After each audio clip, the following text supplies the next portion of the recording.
having another go. I've just tried to do this broadcast and it's just not letting me do it. So I'm having another go, and I hope you can see me. I hope you can hear me. And welcome to this Facebook Live broadcast. Really excited to be with you here today. And as you are joining, I'm inviting you to go ahead and put your name in the chat box.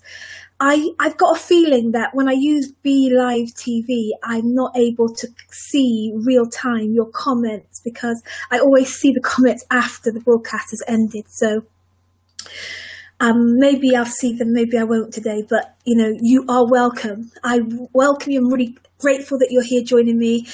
My name is Dion Johnson. I am the strategic ally and master coach to women in senior leadership all around the UK and internationally. So this broadcast is for you if you are a woman leader, a woman in senior leadership positions anywhere in the global marketplace, and you desire to keep growing. You're not done yet. You feel like, there's more left in you. You're conscientious. You want to keep evolving and advancing and growing as a woman and a leader and a change maker. If that's you, then this broadcast really is for you. My work is all about helping women to up their influence and to be seen, heard, and taken seriously as a credible, authentic, distinguishable influencer in their organization and their industry and their world. And so if that's you, if you're a woman in leadership and you're interested in keeping on growing, then this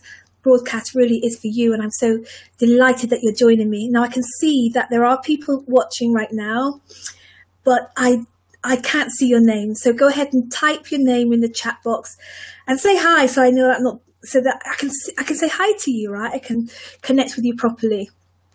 And today I want to ask you a question, a really serious and important question. Are you addicted to applause? Are you addicted to applause? It's a really important question if we aspire to be growing as women of influence. Now, I question myself. I challenge myself with this question really often. I check in with it because sometimes it feels good. Let's face it. It feels good, right? It feels good to be celebrated, to be cheered on. Woohoo, you're the best. All of that feels really good. But if we aspire to develop and grow in our presence and our capacity to be a senior leader, to be a woman of influence, then this addiction to applause is something that I think we really need to be mindful of and really think about. This morning as I was putting this together, I was thinking about a client that I had a few years ago. Her name was Elle. And she had a really fantastic job. She was a learning and development specialist, and she was employed by one of the big international communication firms as their learning and development lead. So she had a fantastic job. She was jet setting all over the world, buying in training for the organization. She also was really involved heavily in developing training for the organization. And occasionally she would be delivering. Hiya, Jean. So good to see you. I'm grateful that your name's popped up. It's not always coming up to tell me who's here. So it's so good to see you. So I'm talking about the addiction to applause. And I was starting to tell the story about a client of mine that I had a few years back called Elle, who had a really fantastic job, who was learning and development lead for an organization, a really great big global communication specialist organization. And she was all about developing and buying in and delivering training throughout the organization, throughout the world. And she came to me because work was getting heavier and heavier. She was becoming more and more disillusioned and more uncomfortable with her role. And so when we stripped it all back, what was really going on for Elle was that she'd been doing some growing, she'd been doing some evolving, and she was learning some new stuff, right? And she was seeing how spirituality and emotional intelligence was really important if people were going to be growing for real. So she had this dilemma on her hands because the organization was paying her to develop their people, but they had this kind of culture around training that she felt wasn't conducive to real growth and real improvement and real change. And she was learning all this other stuff that she felt would be much more appropriate to be introducing into the organization. So the question came up, right? So why don't you just introduce your new learning into the curriculum and the culture of the organization? There, we hit the nail on the head. Because you see, what Elle discovered as we worked together was that she was really scared about doing that. She was really scared about challenging the way that they went about training and the way they went about teaching and their philosophy. She was worried about challenging the way that things were done around here because she was in the clique. She was in the group. She was she was in with the in crowd, and she felt like if she started telling what she was really thinking about spirituality and emotional development, and the place that those things had in the organization, that she wanted, if she started to be honest about challenging the organization in this way, she felt that she would lose favor with, and she'd lose her position actually within the in crowd. She wanted to be supported. She wanted them to think she was the best thing since sliced bread, and they really did.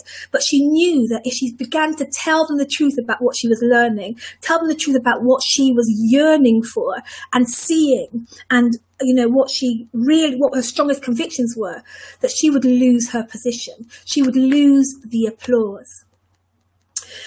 So what about you? Do you find yourself making decisions, taking steps to blend in, to curry favor, to look like the rest, to agree, to be one with, to be at one with the culture, to be acceptable and accepted? It's a really important question if you want to be a woman of influence, you know. I love what Marianne Williamson says.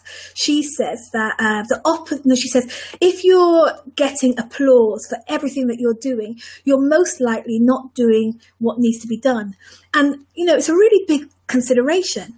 When you are a woman in senior leadership, when you are developing and growing as a woman of influence, by the definition of that, it's calling you to speak up. It's causing you to do what's right on behalf of the organization. And I'm here to tell you that sometimes that doesn't curry favor. That doesn't bring applause.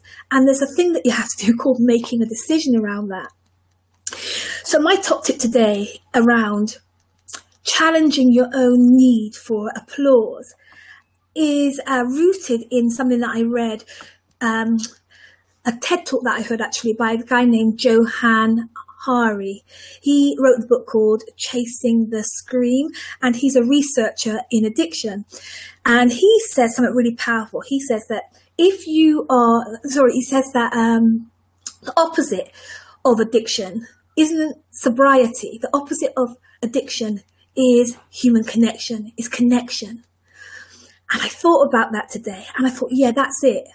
If I find myself, making decisions that kind of leaning towards trying to get applause rather than get the job done, rather than speak up on behalf of what's right here, what we really need to do as women of influence is connect with the mission. Connect with the mission. Think about that for a minute. If you go back and look at the organizational mission, or even check out your own personal ongoing mission for your career and your life, I bet you somewhere in there you'll find that the point of all this is helping someone, is making something better in the world, is creating improvement, is the mission is about making things better, someone's life better, a people's life better, something better in the nation, something better in the community, something better in people's lives, right? And I'm saying that if you find yourself addicted to applause, the biggest thing that you can do is reconnect with that mission. The biggest thing that you can do is reconnect with the why of why you're there in the first place, the point of the organization, the point of you being there. Because that's what's going to cause you the challenge and cause you to have to decide whether you're going to do what's right or whether you're going to do what's popular, whether you're going to do what feels good and, creates the cheers, or whether you're going to do what's going to challenge the organization to get back on track with the mission.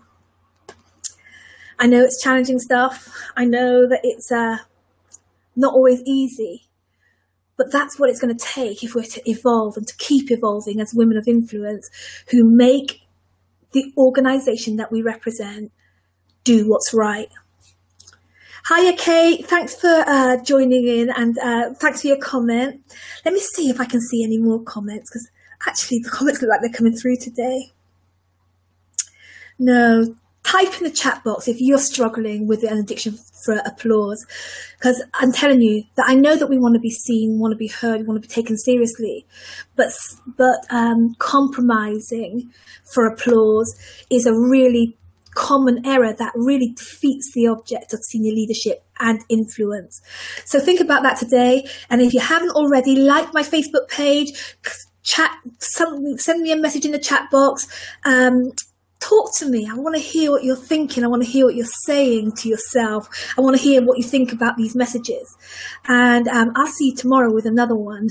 And in the meantime, I really want you to consider that if you're addicted to applause, that might be the very thing that's blocking your evolution, your growth as a woman of influence. See you later.